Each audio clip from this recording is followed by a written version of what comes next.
you think they should go to the extent of formally adopting, let's say, kunwari, si Bam or si Kiko doon sa nabungi na slot dyan sa Alyansa? Kasi hindi tayo sure kung talagang, di ba, nawala rin dyan si Amy, no? Pero si Camille, mukhang yung paa na doon sa isa, yung paa na doon sa kabila, di ba? So, at least isa, pag-usapan natin. So, at this stage ng campaign, no? Ilang days na lang ba? 20 days? Less than 20 18. days before. 18 days.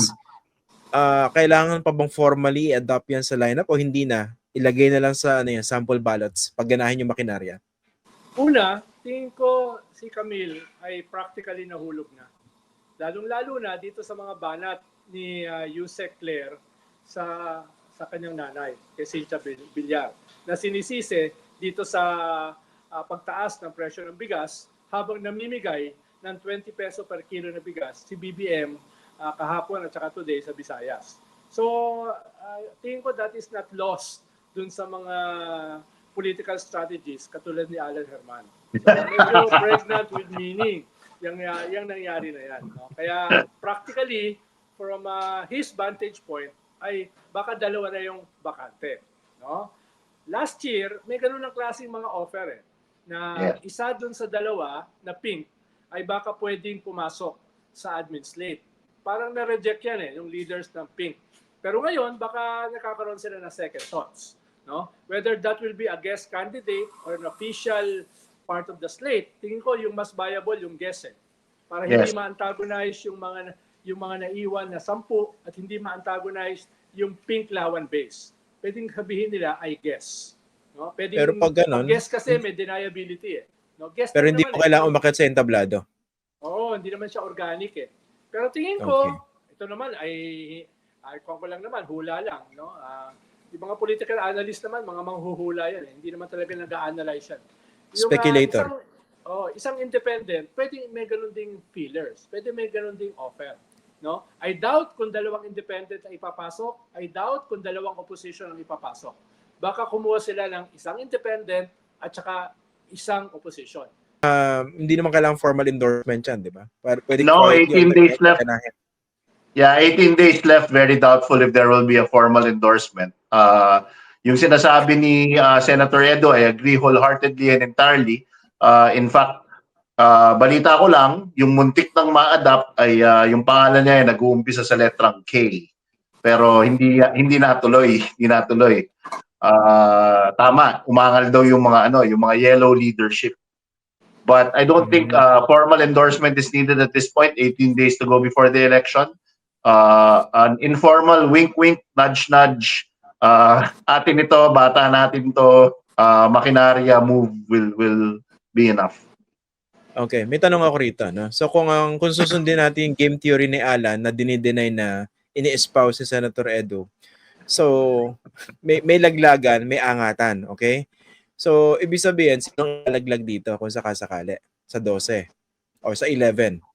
Si Villar yun, tama ba? Well, again, the most vulnerable are, it's my turn to play safe. Siyempre, hindi naman ako pwedeng maging ang pinaka-vulnerable dyan, 11 to 14. Hindi kasi kung susundin natin yung theory so malalaglag dito si si Pwede Camille. bang ipaliwanag lang ng konti yung ibig sabihin ng game theory? Okay. Sino magpapaliwanag? Basketball game ba yan? Basketball game. Game theory is hindi ba kayo nanood ng Beautiful Mind ni Nash. Yeah, John Nash. Ang nagpauso ng game theory is John Nash. John Nash. Ang mathematician and he is the proponent of the Nash equilibrium. Yes, the Nash equilibrium. Ang game theory essentially is pag hindi zero-sum game, even which means to say walang one winner, one loser, pwedeng multiple outcomes. Game theory basically espouses na you look for the best possible outcomes. Yon, may entering variable, meaning to say aangat, may leaving variable yung nilalaglag sa colloquial term ng Pinoy. So that's basically the best way to explain game theory. Pero bakit si Abalos at saka si Manny Pacquiao, hindi lang naman sila yung nanganganib o yung nakasabit ng gabuhok o gahibla doon sa siguro 11 to 14 places. Depende kung anong survey yung tinitingnan na pinaniniwalaan natin. So I suppose sila kasi merong meron siguro affinity, connection at mas madaling ipaliwanag o Plausible. i-justify. Yes. Plausibility. Plausibility. Okay, pero hindi ba makasira naman sa brand ni Lenny, although tumatakbo lang naman siya sa local, no? Pero doon sa ano yung magiging impact nito kay Lenny tsaka doon sa kanyang movement na nag-endorso siya ng dalawang politicians na sabi nyo nga hindi pasok doon sa brand ng Kakamping. Ang lagi naman kasi sinasabi nila hindi na ako yung leader. The leader is Risa. No? Yes. Pink way. No? At saka kung sakali na siya ay tatakbo for national position, 3 years from now pa, 2028. So, sa 3 years na yan, pwedeng marami na nangyari, pwedeng nakalimutan na yan, pwedeng nadagdagan na yan ng ibang mga variables. So, I doubt kung meron siya talagang malaliman at malawakang impact. Lalo na, mismo si Laila, isa dun sa Tatlong Maria, ay sinusuportahan siya.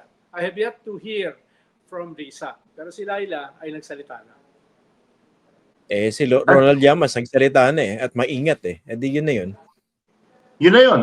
Exactly. Hindi, dahil ako naman sumusunod lang doon sa paliwanag ni Alan Herman Sen, una ka nagsalita. For the record, una ka nagsalita. Oo, pero yung sinabi niya, dinikit ko lang yung aking sundot. Kaya, hindi ako masisisi. Ako patuloy ang naging salarin. Na naman. Curious lang ako, no? Ano kayang say ni Sonny Trillanes dito? Diba, I was nabakbakan siya about ng to say. Hindi yan, na-curious lang ako kasi last time, di ba, si Senator Trillanes, wakwak yan, binakbakan ng matindi ng mga kakampings, di ba? When he floated, this was last year, di ba? When he floated the idea of, sino ba? Si Kiko yung binabanggit niya, no? Yes. Tama ba? Si Kiko lang na ma-adapt doon sa slate ng alyansa. Tapos, ang response niya, puro kayo purista. Puro kayo purist. Etong move na ito ni Lenny Robredo, obviously, this is not a purist Hindi move. purist. Tama ba? Hindi purist. Hindi purist. Si Sunny kasi, parang ako yan Kahit anong sabihin namin, people will continue to hate us. Kaya walang... Si Lenny kasi magdunuan sila. Ay, baka naman ito naman yung kanyang pinanggagalingan. Ay, baka ito naman yung kanyang layunin. Kami ni Sunny, kahit anong sabihin namin, yung mga Basta malayunin. wala nang kanyan, wala nang ibubuti yan. No? Pang kami, birds of the same feather, no? People want to hate.